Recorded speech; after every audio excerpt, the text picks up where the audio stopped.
Hello. Okay. Well, that's how I'm starting that. Um, so, hi, I'm here with Evolution of Trust. It's another game by Nicky Case. I like their work a lot, so I wanted to check out another one. So, here we are. It's about trust, why we trust people and all. And that is, I just want to do this forever. It looks so cool. We. Let's not do it forever, though. During World War One, peace broke out. Well done. Oh, I've actually heard about this tale through Doctor Who. I'm very glad I was told about it. I'm very glad it's actually true. It was Christmas 1914 on the Western Front. Despite strict orders not to chillax with the enemy, British and German soldiers left their trenches, crossed the no man's land, and gathered to bury their dead, exchange gifts, and play games. Meanwhile, it's 2017. The West has been at peace for decades, and wow, we suck at trust. Surveys show that over the past 40 years, fewer and fewer people say that they trust each other. Here's our puzzle. Why, even in peacetime, do friends become enemies? And why, even in war times, do enemies become friends? I think game theory can help expand our epidemic of distrust and how we can fix it. So to understand all this, let's play a game. The game of trust. You have one choice. In front of you is a machine. If you put a coin in the machine, the other player gets 3 coins, and vice versa. You can both either choose to cooperate, put in a code, or cheat, don't put in a code. Let's say the player cheats and doesn't put in a code. What should you do?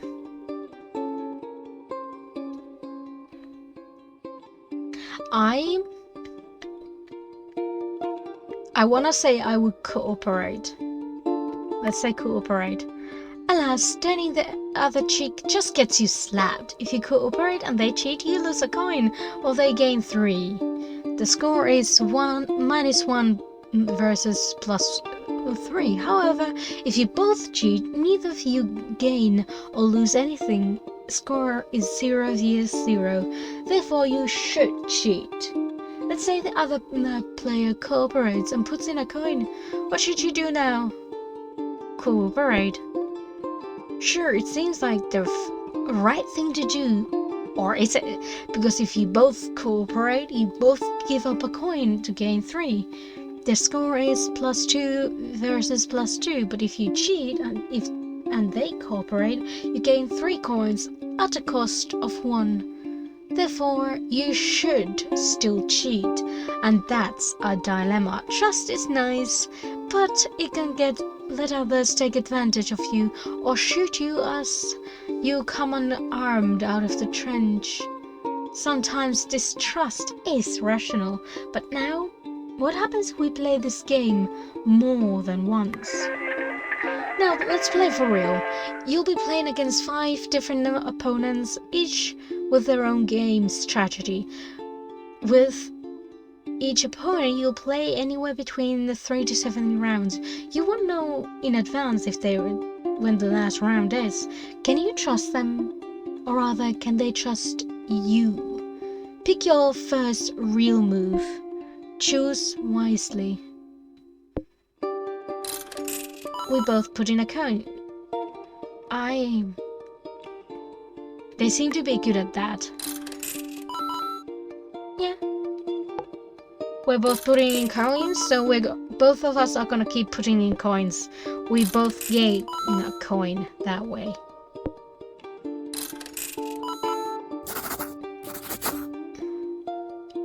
I have a feeling this one is going to cheat the whole way through. Oh. Yeah. Yeah, I knew that. We're just gonna keep like... You don't put it in? Nope. No. Sorry. I'm gonna cooperate. And she's probably going to... Apparently she's a she, just because of the hat. They're going to cheat at some point. I expect that to happen. Oh, no? Alright. I expect them to stop doing it.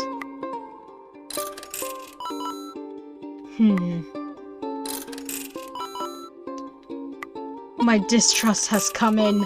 I'm like, they're totally going to cheat. But no.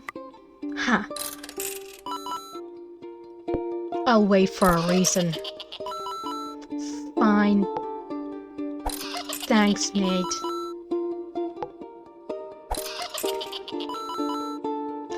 Now I feel bad. It's fine, but I'm back to cheating. Don't be inconsistent. Don't be inconsistent.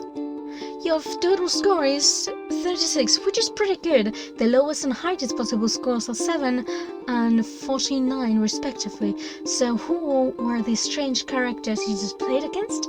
The copycat. Hello, I start with cooperate and afterwards I just copy whatever you did in the last round. Meow. Always cheat. The strong shall eat the weak. Always cooperate. Let's be best friends.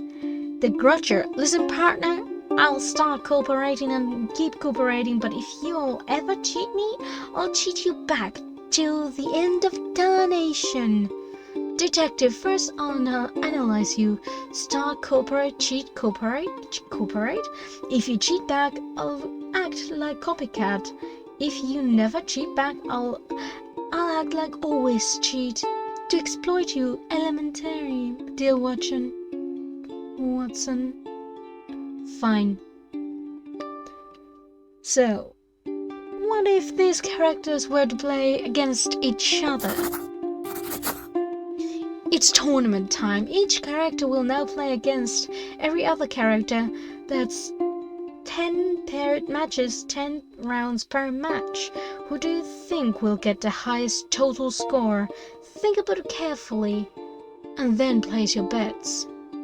Forget who's who. Hover over the buttons to see descriptions of each character. Not they all cheat, because the copycats will also always cheat. I think it might be the detective. Cooperate. Not the always cooperates, because there's a lot of... Alright, you place your bet on detective. Let's see through the matches one by one and see how the tournament plays out. Oh, by the match 1, copycat versus always cheat rounds, which ends up with the copycat on the losing side. Oh, by the way, you may be skeptical about that Christmas true story about World War I trenches. Surely that was just a fluke. Copycat versus always cooperative. Okay. That's a lot of points, actually. Next match. Plus 20. Copycat versus Grudger? Yes. The truce was dramatic, was neither unique nor unusual, so the scores are plus 20, plus 20. Now, detective and the copycat, plus 18 versus plus 18. Alright. Not every trench joined in peacetime. Joined in the peace, but it was pretty widespread. Many front lines came up with the idea independently, and again, despite specific strict orders not to do so. I don't know if I said that correctly. Always cheat versus always cooperate. Plus 30, minus 10. And in fact, even before Christmas, several frontliners already had established an unofficial secret peace. Always cheat versus Grudger, plus 3 vs -1. They called it the live and let live system. Basically, you don't shoot me, I don't shoot you. And this worked in a lot of places. The always cheat versus the detective. You actually lost 3 coins. I'm disappointed, detective. You may still be skeptical. Most soldiers don't spontaneously form peace with the enemy. What's so special about trench warfare? Because you're with those people for a longer period of time. In a way, you both know the suffering of the other. There's hunger, there's pain, there's fear. And the other side is feeling the same thing. Well, here's what's unique about the trenches. Unlike almost every other form of the war, you have to face the same specific soldiers every day. Yeah, they're longer. No, there. Always cooperative, and the Grudger have both +20. I shouldn't have picked a detective. Actually, like, Copycat is doing okay. And actually so is the Grudger.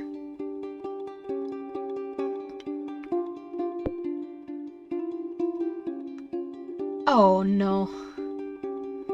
It's a repeated game, and that's makes all the difference. And here we are, it's -1 and +27. Oh. But that's not that much. But anyways, the winner is, drumroll please, Grudger? Copycat. Apologies to your bet, detective.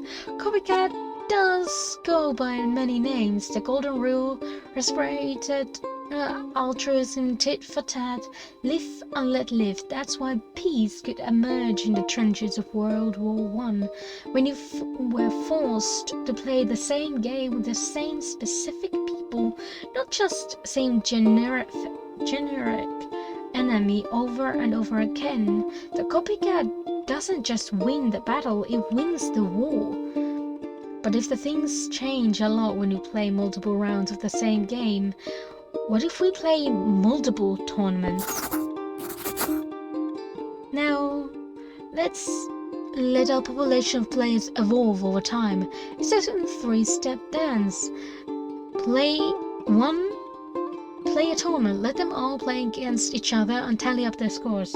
Get rid of the 5 worst players. If there's a tie, pick randomly between them. Clone the 5 best players. If there's a tie, pick randomly between them, and repeat as long as you would like. Note, you don't have to wait for people to literally die and reproduce for culture to evolve.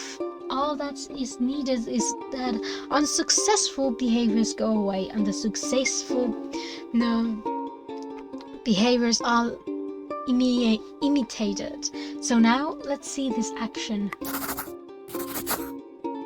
Say we start with the following population of 15 always cooperates, 5 always cheats, and 5 copycats. We'll ignore Grudger and Detective for now.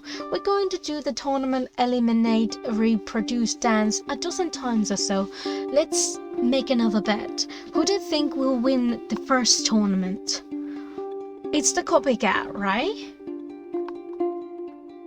Always cooperate will always get absolutely destroyed by always cheat. And even with makes sense. Copycat won the tournament last time, why not again? Oh no, it's the always, no, I'm an idiot. It's the always cheat, because there's so many of them. Oh my god, I'm such an idiot. Can I go back? No! Knew that button would kill me. Oh, thank fuck, I could just go back forward. Don't give me a heart attack, I want to change my answer. Repeated tournament, can I check? I want to change my it's always cheat who win this time. Play first. Makes sense. Always Cheat has a lot of always cooperates to exploit. Let's see if you're correct. Yeah, I was correct this time. I knew it then. Eliminate bottom 5. Reproduce. No, I don't want to do that. But that's horrible. Sadly, you were correct. The always cheaters won this time and their numbers increased by 5. But let's try a few more rounds of this. Play tournament. Eliminate bottom 5, reproduce top 5. Always Cheat is still growing at the expense of the Always Cooperate player tournament. And now they are even. Eliminate top 5. Reproduce top 5. Now all the Always Cooperates are dead, but wait. Eliminate 5. Reproduce top. That's right, Always Cheat become victims of their own success. They exploited the naive Always Cooperates, and now they ran out of them. They had to face the copycats who are nice but not naive. Play tournament. Eliminate bottom. Reproduce 5. By simply copying each player's moves, all copycats can play nice with each other, while Always Cheats just cheat themselves. Not only that, it also means copycat can give Always Cheat a taste of their own medicine. Play tournament. And we're doing good now. As a result, yeah, that looks good. Copycat inherits the earth, so in the short run you were right. Always Cheat won the first few rounds, but in the end its exploitativeness was its downfall. This reminds me of a quote, "We are punished by sins, not for them." Oh, and by the way, this result is similar even if we put Grudger on detective back in. Start the revolution process. Ha. Grudger is a lot more in, huh? But they're out now. Stop the revolution process, there's no point to it now. This similar... Wait, no, I wrote that already. Note, sometimes a few grudges may stick around, because when all the players except the grudge and copycat are eliminated, the two tie. So it seems that the math of game theory is telling us something, that copycats' philosophy, do unto others as you would have them do unto you, may not just be a moral truth, but it's also the mathematical truth. However, there's a problem. Look around. The world's full of total jerkwards. If the copycat is a strategy in this repeated game of trust that is so powerful that even soldiers in the World War I trenches independently evolved a similar strategy called live and let live, why then are there so many untrustworthy people? What's causing our epidemic of untrust? A clue in that sentence of itself, in this repeated game of trust. So far, we have only talked about change in the players. What about a change in the game? What could that lead to? Before everything goes back to heck, let's start with something nice. Here's a world filled entirely with Always Cooperates, except for one Always Cheat and one copycat. Use the buttons on the right to start the sim, or go through it step by step, or reset it. As you already know, the copycat wins handily in the long run under our current rules, but that's just under our current rules, which say that each players play against each other for 10 rounds per match. Does copycat still win at 7 rounds? 5 rounds? 2, 3, 2, 1? Change the number of rounds with the slider below and then start the sim and see what happens.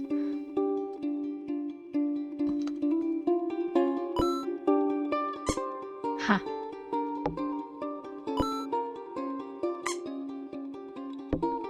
And when there's more... Fuck.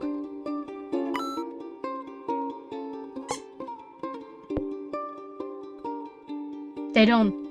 Actually, they'll be gone. Huh. But... Oh, I'm back to 20. When it's more, it's just more. Fuck. Okay, there we go. How about 5? This is interesting, actually. Anything more than a 1 round. Even... I'm pretty sure even when there's 2 rounds, they'll win. Yeah. Oh! Huh. No, 3? How about 3 then? How many rounds does it take for the Grudgers? It wasn't Grudgers, it was the Copycat. 4? Oh no. It still kills. 4 rounds still kills them. Interesting. Did we play 5 rounds? We start to get more and more, but then we're just gone. Ha!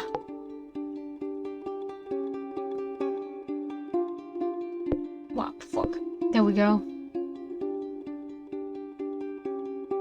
There's the limit. 6 rounds. It needs to be 6 rounds. But any lower than that, the Copycat loses.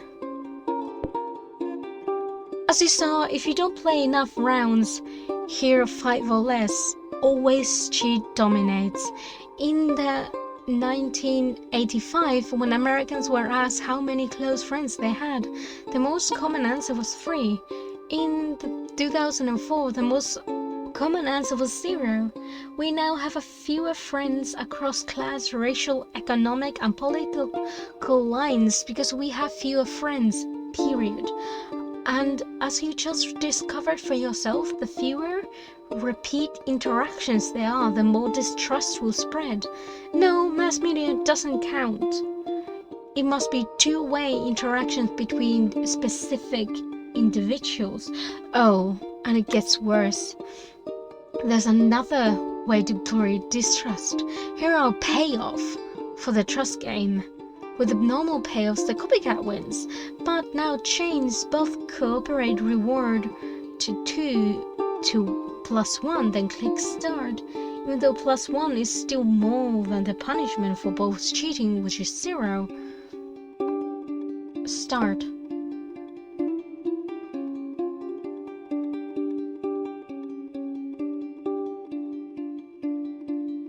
Wins, yeah. Alright. Cheat.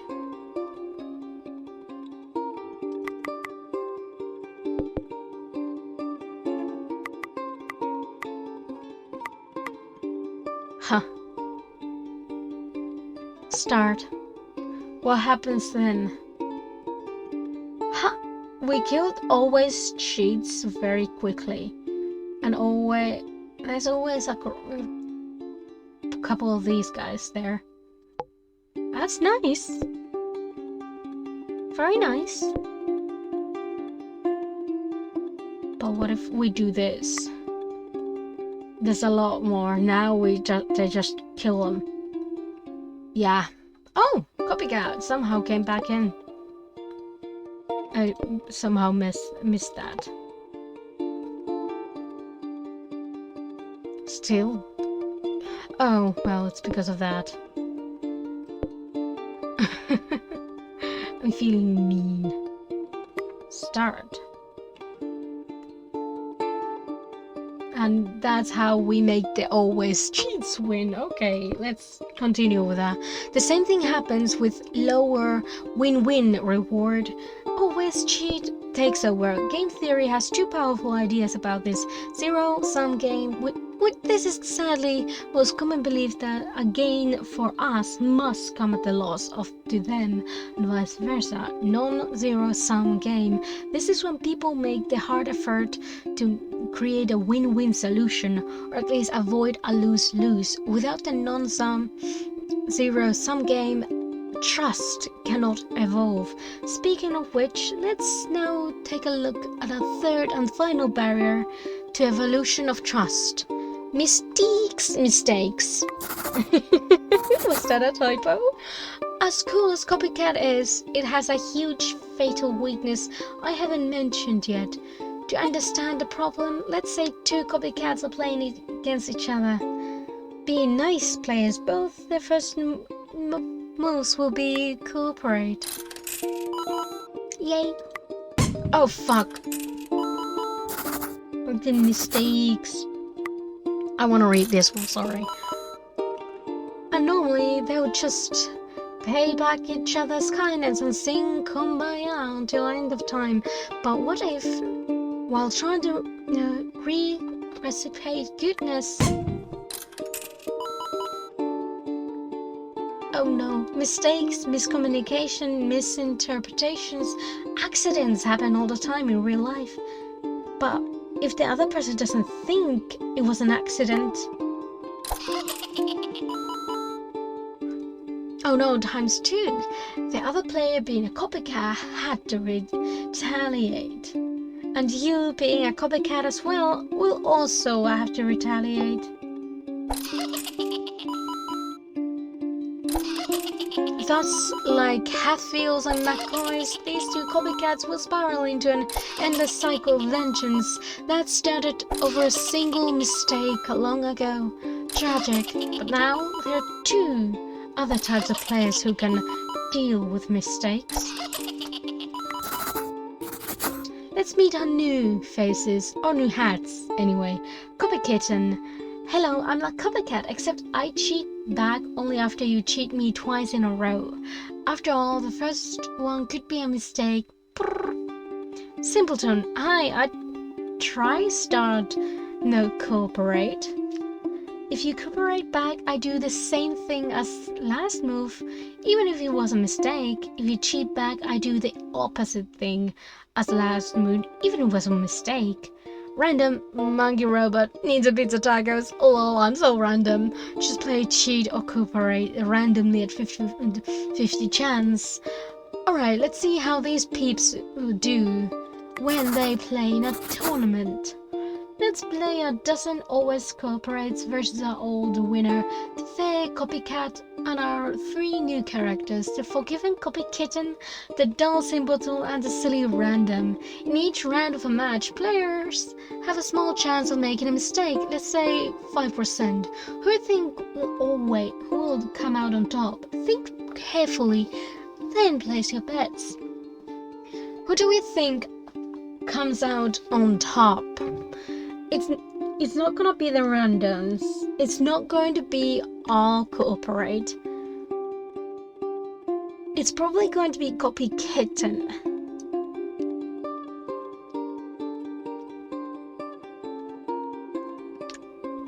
I think it's Copykitten. Alright, you play your bet that Copykitten wins. Let's find out. Use the controls to your left to start the sim. In quick mode, I'll go through step by step. I'll go through fast. Oh no, it was the Simpleton. Your bet was close but no cigar. Simpleton wins. This is because Simpleton is actually capable of exploiting. They're always cooperative. They both start cooperating, but if Simpleton makes a mistake and cheats, since always cooperate and never retaliates, it'll keep cheating them. Aw, that's sad. The same thing as before, except instead of half always cooperative, it's half always cheat. Much less forgiving, more hostile environment. I think it's Copykitten now. You bet on Copykitten. Again, go through the simulation. Wait, is there Copykittens even here? You were right on the money. Copykittens wins this time.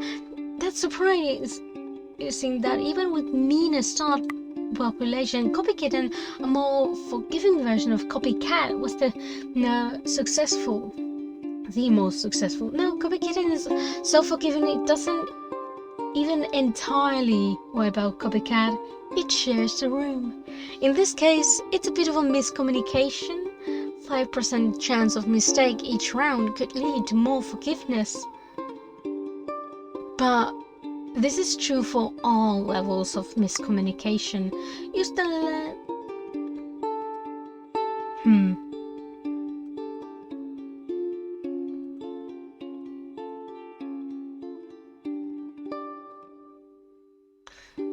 So let's put it at 50%. Who wins then? Is it the randoms? No. It's the always cheats, isn't it? Oh!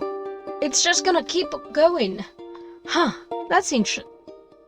I keep thinking the randoms are gonna go off, but they're not. Huh.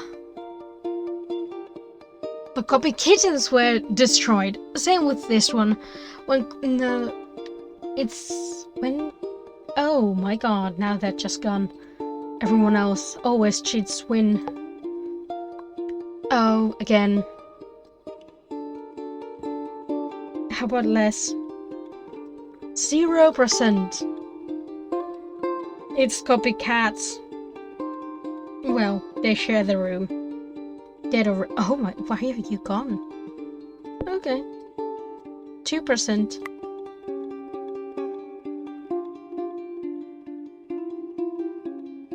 Yeah, okay, I'm done. The results turn out something like this. At 0%, the fair copycat wins. At 1 to 9%, the always forgiving copy kitten wins. At 10 to 90, 49, the unfair, unforgiving, always cheat wins. At 50, nobody wins ever. This is why miscommunication is such an interesting barrier to trust. A little bit of it leads to forgiveness, but too much and it leads to widespread mistrust. I think our modern media technology, as much as it helped us increase communication, has increased our miscommunication much more. At last, let's experiment with all the numbers and knobs and sliders. Let's play in the sandbox mode. This is too much. Feel free to skip it or play around. Once you're done, let's recap. Nah, I'm gonna skip it. It's too much. Game theory has shown that 3 things we need for the evolution of trust. Repeat interactions. Trust keeps a relationship going, but you need a knowledge of possible future repeat interactions before trust can evolve. Possible win-wins. You must be playing a non-zero-sum game, a game where it's at least possible for both players can be better off, a win-win. Low miscommunication. If level of miscommunication is too high, trust breaks down. But when there is a little bit of miscommunication, it pays to be more forgiving. Of course, real-world trust is affected by much more than this. There's reputation, shared values, contracts, cultural markers, blah blah blah. And let's not forget the biggest lesson. If there's one takeaway from all of game theory, it's this. What the game is defines what the players do. Our problem today isn't just that people are losing trust, it's that our environment acts against evolution of trust. That may seem cynical or naive, that we're merely products of our environment, but as game theory reminds us, we are each other's environment. In the short run, the game defines the players, but in the long run, it's us players who define the game. So, do what you can do to create the conditions necessary to evolve trust. Build relationships, find win-wins. Communicate clearly. Maybe then we can stop firing at each other, get out of our own trenches, cross no man's land and come together and learn. To live and let live. A Christmas truce between opposing trenches, illustrated by A.C. Michael, published in the Illustrated London News, January 9th, 19 15. Oh. That was nice. I'm glad I played it. It was a bit of a longer episode. Well, barely. It wasn't that long apparently. But I liked it. I might just check out another one of their games. I like a lot of their top processes. They have interesting thoughts. Thoughts I think I've thought about, but I haven't been able to put them into words before. But anyway, I hope you like this too. I hope you have a wonderful day. Try not to miscommunicate, and if you do, apologize. It's an important thing to do. I hope you have a good day, and bye!